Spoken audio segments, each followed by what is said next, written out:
ఇదిగోండి మెంతికూర అండి. బాగా 2 సార్లు కడిగానండి. కడిగి వాడేసుకుందామండి. వేసుకుని సేరు మీద 2 రోజులు ఆరనిస్తే ఇదే కస్తూరి మెంతి తయారవుతుందండి. లేదంటే ఓవెన్లో పెట్టినా వెంటనే అయిపోతుందండి. నేనైతే 2 రోజులు ఆరబెడతానండి. కస్తూరి మెంతి అయిపోయిందండి, అందుకు తయారు చేస్తాను. మెంతికూర సౌగ్గానే ఉంది. రోజు మెంతికూర కడిగి వేసాను కదండి, ఆరేసాను. 3 రోజులకి ఇదిగో ఈ విధంగా అయిందండి. ప్యాన్ కింద ఆరేస్తే ఇదిగోండి.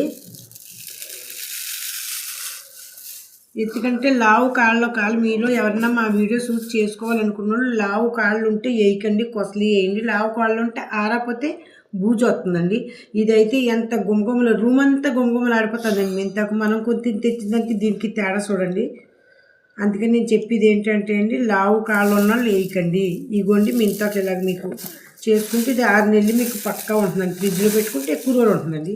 బయట ఉంచుకున్నాండి. ఇగోండి లావు కాళ్ళు ఉంటే బూజు వస్తాయి. మళ్ళీ చెబుతున్నాను, అయ్యో మీరు ఇలా చెప్పారు ఇదేంటి అనుకుంటారేమో. ఇవ్వండి పూలు చూసారా మీరు వేసుకుంటారు.